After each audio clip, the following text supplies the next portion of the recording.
I was 11 when I realized my parents didn't love me the same. It was Christmas Eve. Snow was thick on the roof, the smell of burnt ham filled the kitchen, and my younger sister, Camille, had just unwrapped her 5th gift, a glittering, vanity set with a gold trim. I remember watching her eyelashes flutter as she gasped, how Mom beamed like she was the Virgin Mary delivering a star. I got socks, not even the warm kind, the kind that come in plastic packs and smell like department store bins. Dad chuckled, sipping whiskey. Camille's growing into such a beauty, isn't she? Mom nodded, like a porcelain doll. Then, louder, maybe she'll be a pageant girl. Not every daughter's cut out for that. I remember looking down at my own plain hands, my bitten nails, the ink smudge from my drawing pencil. No one looked at me when they said it, but I knew they meant it for me. Camille was 2 years younger. Blonde, dimpled, with eyes the color of forget-me-nots. I was dark-haired like Grandma, with sharper cheekbones, an inherited frown. She took dance lessons. I took the bus alone. As we grew, the gap widened. Camille got her braces first. I paid for them, with the money from my after-school job at the diner, because Dad's card had a tight limit that week. Camille got private SAT tutoring. I studied in the library between double shifts. Camille had prom limos, spa days, Instagram perfect birthdays. I got, "You're so independent, sweetie." But I didn't complain. Not once. I got my scholarships. I got out. I was 24 when Aunt Rose died. She wasn't really our aunt. She was my grandmother's cousin, a widow who lived 2 blocks from our childhood home. She used to bake me pecan pies when I brought her groceries and sneak me paperbacks from her bookshelf when I hid out from the noise at home. Camille never visited. Said it smelled like mothballs and sadness. When Aunt Rose passed, I cried like I had lost the only adult who ever truly saw me. That night, Mom called. Her voice was oddly chipper. She left something for the girls. She said, "We're just finalizing things with the attorney." My chest squeezed. I didn't expect anything, but part of me wondered, had Aunt Rose remembered all those Saturdays I helped her shower, changed her linens, ran errands when even Mom wouldn't pick up the phone? 2 weeks later, Camille posted a photo of a new car. A pearly white Audi, fresh plates, red bow on the hood. Caption: "Thank you, Auntie Rose, I'll take care of her." Blessed at to your first car. I stared at the screen in numb disbelief. I drove home that weekend. I hadn't in months. Not since I moved to a cramped studio in the city, juggling bills with tutoring gigs. The driveway was full. Camille's new car sat glinting like a smug mirror beside Dad's pickup. At dinner, I finally asked, "What exactly did Aunt Rose leave me?" Mom barely looked up from her plate. "Well, sweetheart, we thought about that. And given everything, we figured Camille needed more support." "Support? You're, settled. Rose wouldn't have wanted you to struggle, but Camille's future..." "Camille didn't even visit her," I said quietly. Dad sighed. "Don't be like that, Nora. You're not jealous, are you? I mean, it's not like you needed a car." "I didn't even get a phone call." Camille giggled from across the table. "Mom said it was because I'm prettier. That's why Aunt Rose always smiled at me when I waved from the car." I felt the blood drain from my face. Mom gave a tight smile. "Camille's got charm. That counts for something in this world." Later that night, I went into the attic. The door still creaked the same. The light bulb still buzzed. Buried under boxes of old linens was a dusty chest. Aunt Rose's letters. I used to help her file them when she had good days. Inside was a faded envelope marked Nora in case they try anything. My hands trembled. Inside, a notarized will. She left me the house, the car, the savings account, everything. I looked at the date, months before she passed. I sat on the attic floor as the house buzzed with Camille's laughter downstairs. My heart wasn't racing. It was slowing, cooling, shifting. They didn't forget me. They didn't misunderstand. They chose to erase me. But they forgot one thing. I don't lose quietly. I didn't sleep that night. The house creaked around me, the old radiators thumping like a distant warning drum. Camille's heels clicked across the kitchen tiles sometime after midnight, probably sneaking wine or taking another mirror selfie in the hallway. I stayed upstairs, sitting on the attic floor, rereading Aunt Rose's will like scripture. It was all there, clear, unmistakable. To Nora Eliza Brenner, I leave my home, vehicle, and all contents of my bank account ending in 3082. She has cared for me with dignity and kindness. She is my only true heir. Signed, witnessed, notarized. 8 months before Rose died. Dated 2 weeks after my last visit. The one where she hugged me and told me I had my grandmother's eyes and none of her cruelty. And yet, the car was in Camille's name. The house was being cleared out. The bank account? Who knew? I made a copy of the will that night at the 24-hour print shop downtown. The next morning, I asked my mother a simple question over cold eggs and burnt toast. Who handled the probate for Aunt Rose's estate? She blinked. Why? I'm curious. She never mentioned leaving anything to Camille. Mom's eyes flickered. We used Mitchell over on Hazel, family attorney. I nodded. Did he ever contact me? She only left one document, Nora. It was very clear. Maybe you're just confused. She took a sip of her coffee, not looking at me. Funny, I said softly. Because I found another will. Signed, notarized, dated later than the one you used. The mug paused in midair. A flicker of irritation broke her Botox-still brow. You shouldn't go snooping in dead people's things. That was all she said. No surprise, no denial. I didn't say another word. Not to Camille. Not to Dad. I packed up before noon. Told them I had a work call, but I didn't go back to the city just yet. I went to Mitchell's office. He was older than I remembered, with bushy eyebrows and nicotine-stained fingers. He didn't recognize me at first. Not until I slid the will across the desk. His jaw twitched. I didn't know there was a second will, he said, voice tight. She gave it to me. She was very clear about her wishes. Did you see this version?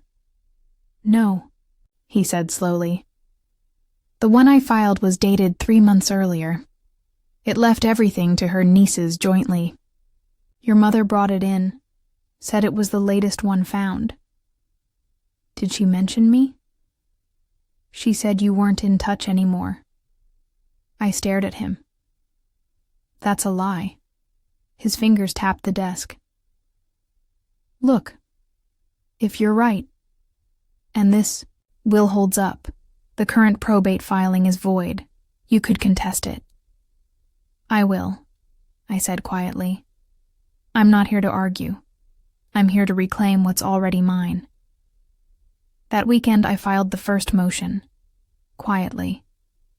No threats. No phone calls. By Monday I was gone. Back to my city apartment, to my job, my stack of ramen cups and empty notebooks. But I didn't forget. Every morning before work, I checked the case file. Every night, I studied inheritance law like scripture. It took 3 weeks for Camille to call me. She didn't sound sweet anymore. "What the hell did you do?" "Excuse me? Mom said you're trying to steal Rose's house, and the car, and everything." "Not steal," I said. "Correct." "You're such a jealous little freak. You think this is going to make anyone like you?" "I'm not looking for their affection," I said.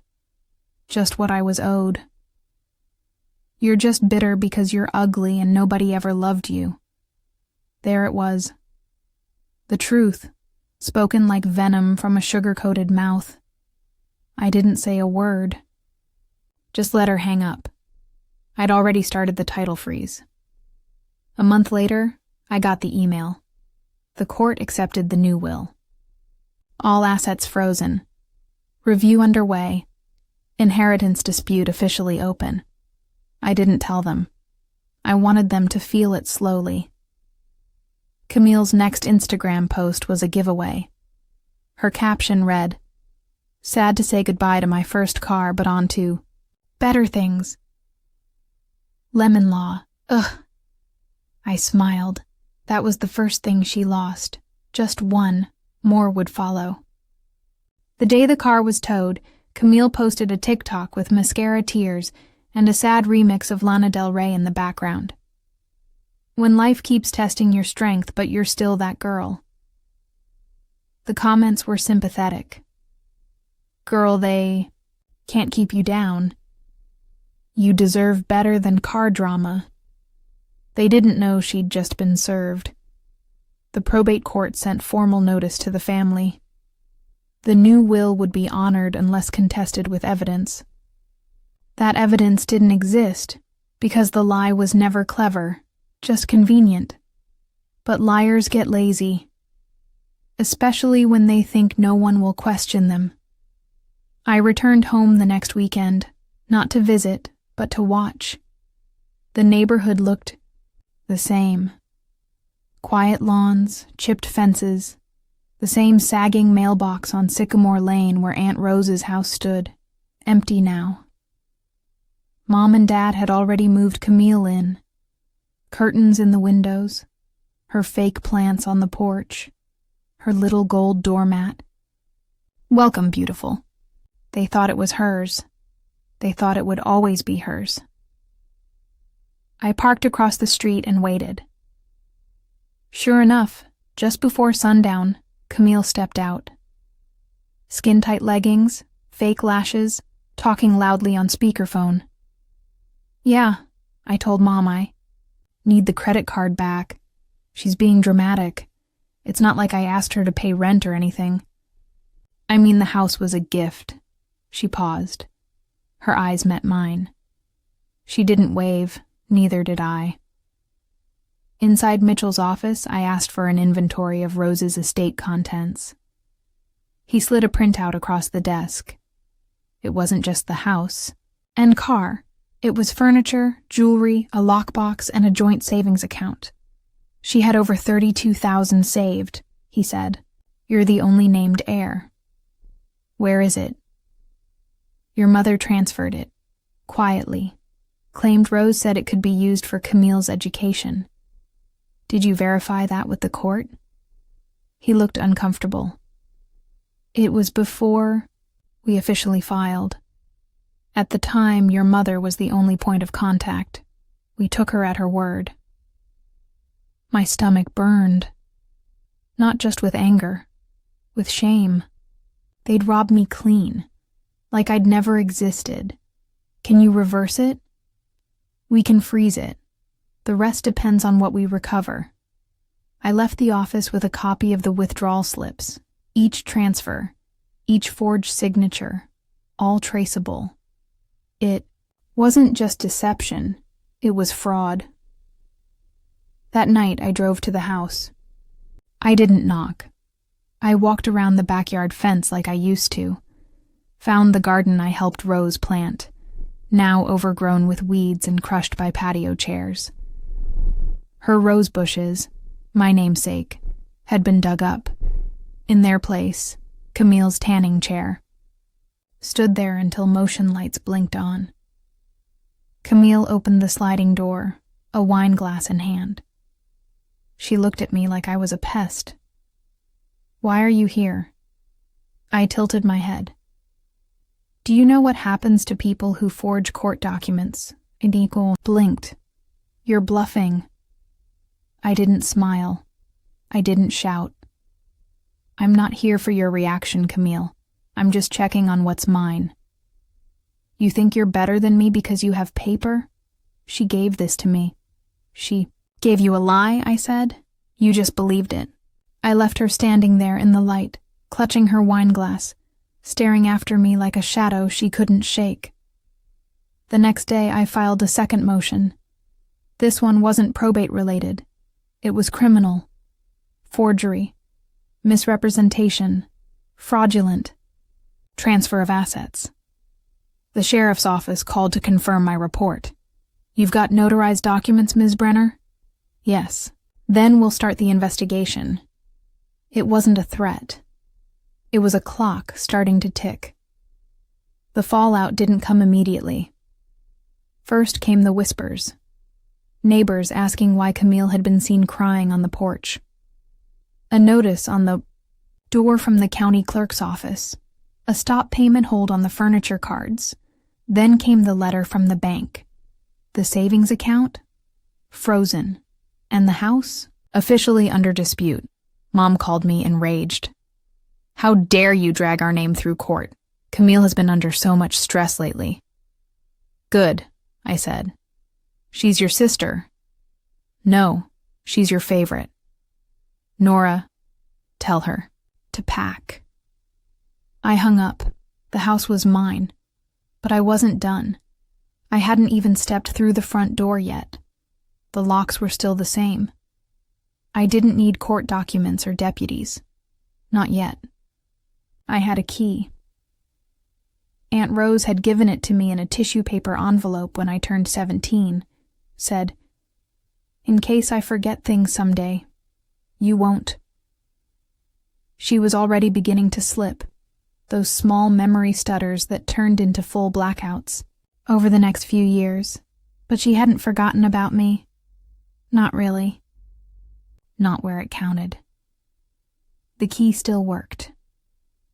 I let myself into the house in the early morning, before the sun had a chance to burn the frost off the windows. Camille wasn't home. Her car was gone, probably crashed at her boyfriend's apartment. Mom had called me again last night, voice brittle and panicked. She left 3 voicemails, the last one shrill. "You're not doing this. This is your sister's home now. Let it go, Nora. You don't want to start something ugly."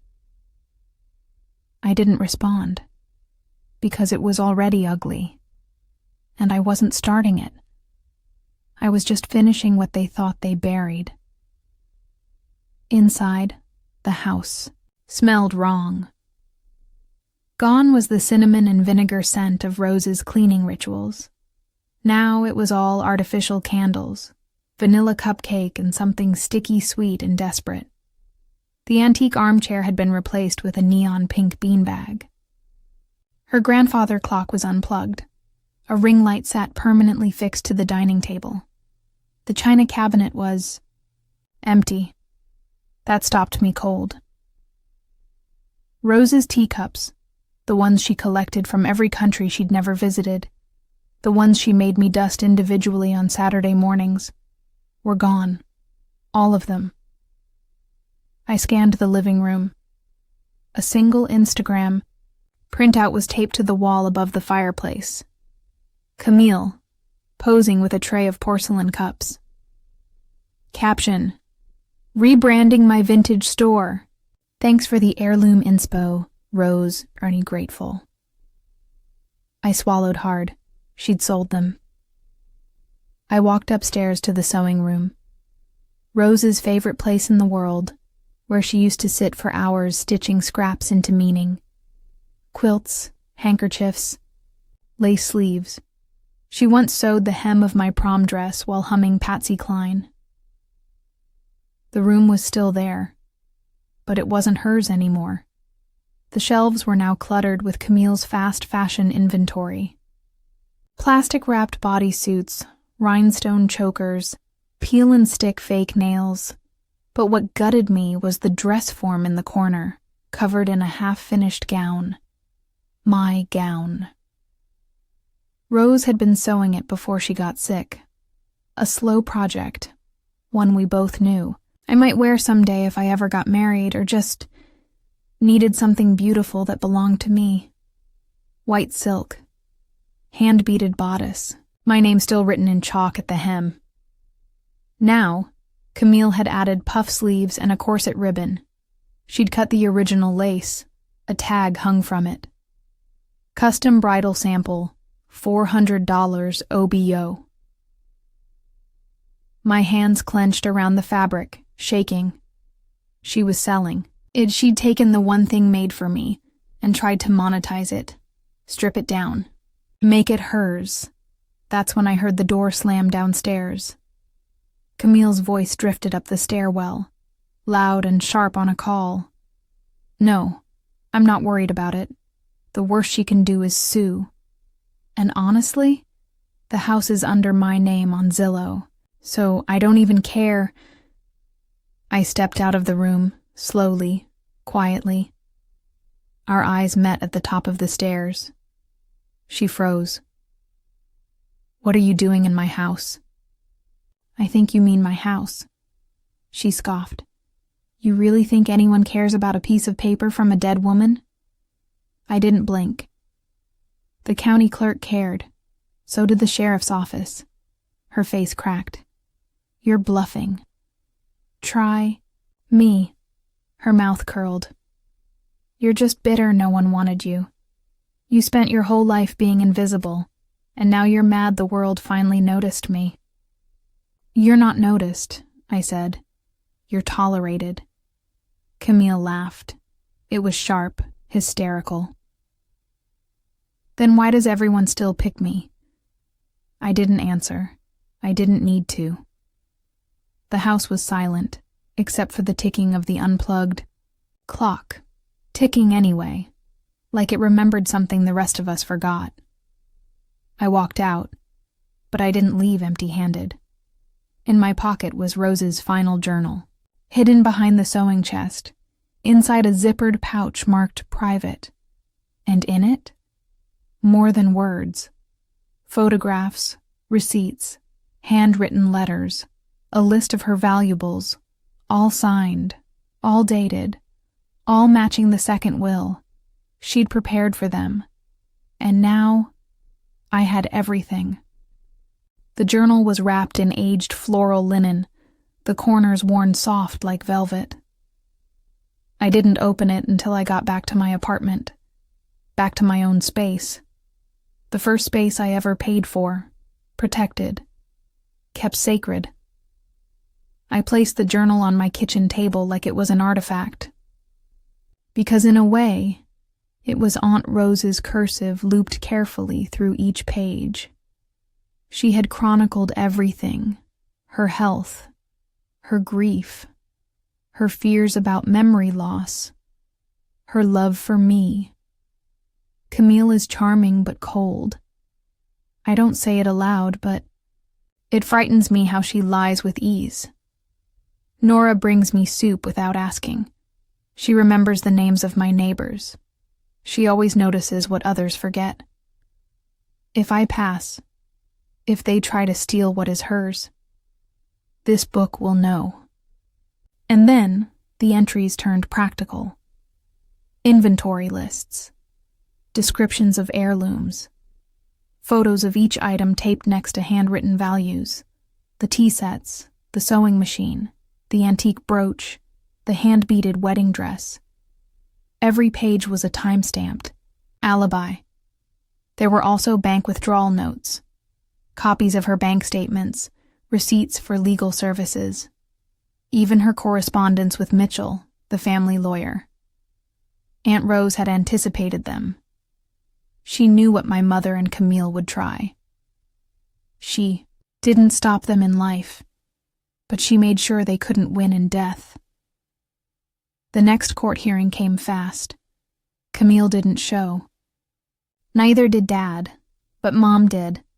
She wore her church blazer, and that thin-lipped expression she always used when she was pretending to be someone important. I sat across from her, journal in my lap, the will in my file. When the judge asked if I had further supporting documentation, I opened the linen-wrapped book with deliberate calm and laid it out like a priest offering truth at the altar, page by page. The judge read the statements, looked at the matching handwriting, the notarized letter from Rose about my role as her caregiver, the property list, the photos, the final entry dated a week before her passing. I know what they think of Nora, that she's plain, too serious, not delicate enough to deserve kindness. But Nora is the only one who sees people. I see her back. The room was quiet. My mother didn't speak. She didn't have to. Her silence, her tight jaw, her stiff shoulders, the way she wouldn't look at me, told everyone the truth before the judge even responded. After the hearing, Mitchell met me outside. He looked tired. I didn't know, he said. About the journal. You believed her, I said. Like they all did. He nodded once, slowly. I did. I didn't offer forgiveness. Some things weren't owed, but I thanked him, because he was still the one who filed the updated paperwork. He was still the one who returned to the court and confirmed which will had legal authority. He made it right. That was enough. The fallout began almost immediately. The court approved the motion to recover all items and funds belonging to the estate. Camille was served again, this time with a notice of repossession for any listed valuables still in her possession. Her Instagram went dark. Her story stopped. I heard she tried to delete posts, too late. I'd already archived the pictures, submitted them, used her vanity against her. Her little vintage shop was shut down within the month. A formal complaint was filed. I didn't gloat. Didn't post. I let silence be the punishment. Then came the letter from the local newspaper. Someone had tipped them off. A neighborhood inheritance scandal, full of deception, fraud, and family betrayal. They asked if I wanted to comment. I said no, but I let them print the name, Nora Brenner, rightful heir to the Brenner Rose estate. Camille's friends saw it.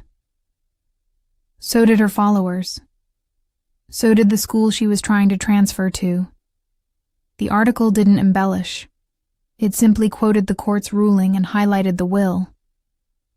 Sometimes justice comes not in fury, but in fact. The night I moved into Rose's house, I didn't turn on the lights right away. I walked through the rooms by memory. The smell of lavender lingered faintly in the hallway. The air felt quieter, less bitter. I walked to the backyard. The rose bushes were gone, of course, but I'd bring them back. Not the same ones. Something new. Something blooming. 3 weeks passed. I had the locks changed, the walls repainted. I pulled up Camille's glitter rug with my own 2 hands and donated every last rhinestone candle to a secondhand shop across town. The house began to breathe again. The creak softened, the light warmed, and Rose's spirit, once smothered under ring lights and influencer clutter, started to settle back in. I even repotted new rose bushes along the backyard fence. Burgundy, pale gold, and a strange silvery blue called loyalty. The irony wasn't lost on me. It was healing. in slow, careful steps, until the letter came. It was thin, cream-colored. No return address, just my name handwritten in a shaky scrawl. Recognized instantly, Nora, postmarked from Florida. From a legal office called Barrett and Ames. I opened it in the kitchen. A second will wasn't on my mind, not yet. But my stomach still turned like I'd swallowed ice. Inside was a typed note and a copy of a document. The letter read, "Dear Ms. Brenner, we are the estate executors of your late grandmother, Agnes Brenner. In reviewing archived files related to your Aunt Rose's estate, your grandmother's cousin, we discovered a document filed but never formally delivered to you. Per Agnes's handwritten instructions, the attached was intended for your mother's safekeeping, to be passed to you upon your college graduation. We regret it did not reach you sooner." The letter was signed by the firm. I dropped it on the table and picked up the second page. It was a letter from my grandmother. Agnes. Not Rose. The other woman who raised me, but from behind a wall of correction and disapproval. Her words were stilted, but careful.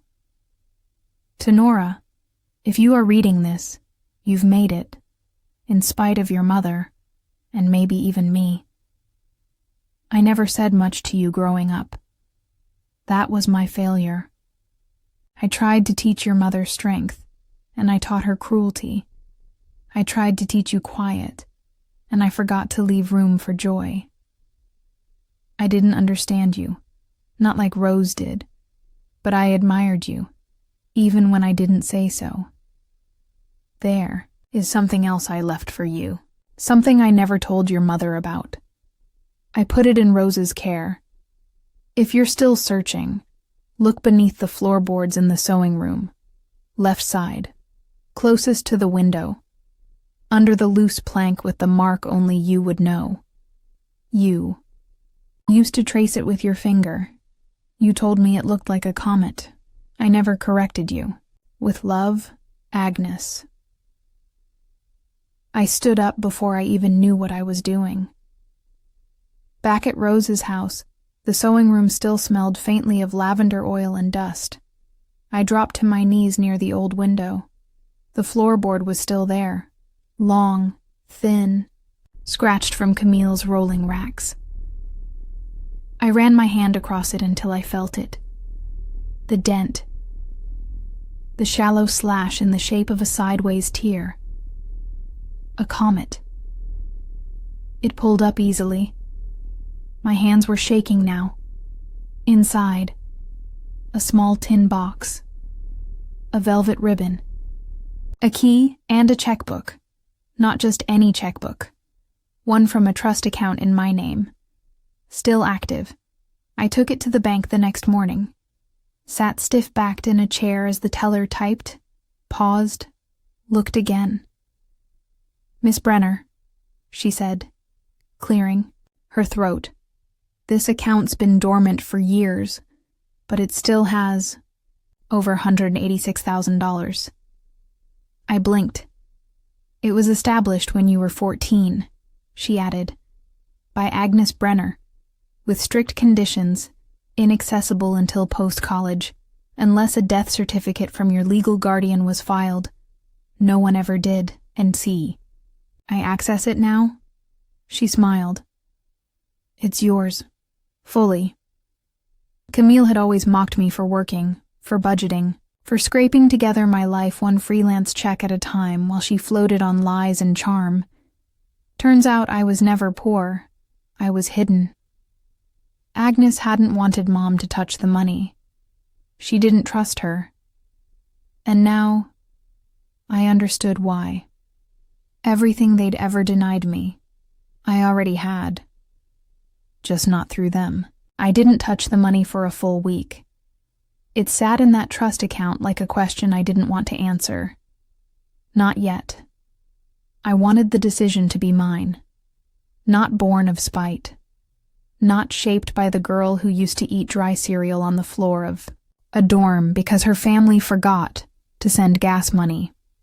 Not out of vengeance, but out of clarity, out of peace, out of freedom. On the 8th day, Camille knocked on my door. Not called, not texted. She showed up, makeupless, eyes puffy, hair tied, up in a crooked knot like she hadn't slept in days. She looked nothing like her filtered self, and more like the little sister I used to help braid for school plays. But I didn't feel sorry for her. I opened the door. Said nothing. She exhaled. "Can I come in?" "You have 30 seconds. That stung her. Good. She stepped inside, slow, hesitant. Her eyes drifted to the framed picture of Rose on the bookshelf. She winced. "I don't want to fight," she said quietly. "I didn't come to you for anything," I said. "You don't get to rewrite who started this. I didn't know about the real Will." "Yes, you did." She flinched. I crossed my arms. "Why are you here, Camille?" She hesitated. Then, shame, or something close to it, bloomed in her voice. "I'm broke. I didn't move, didn't blink. My accounts are frozen, my credit score's wrecked, my car's gone. I owe Mom money, and she's pretending I don't exist now. And my last brand deal just canceled after someone emailed them the court article." I tilted my head. "Was it true?" "Yeah." Her voice broke. "It was all true." She looked at me, eyes suddenly glassy. "I don't know what to do." I stared at her.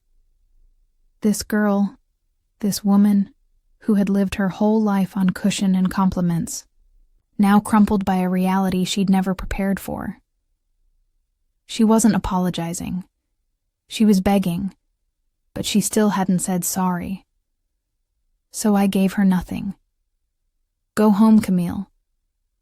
"I don't have a home anymore." "Not my fault." Her lip trembled. "I'm your sister." "No," I said calmly. "You're a girl who sold my memories, wore my dress, and smiled while people erased me. That's not a sister. That's a stranger with matching DNA." She looked like I'd slapped her, but I was calm. Steel calm. She turned, shoulders shaking, and walked out the door. And this time, I didn't follow. That night, I finally used the money.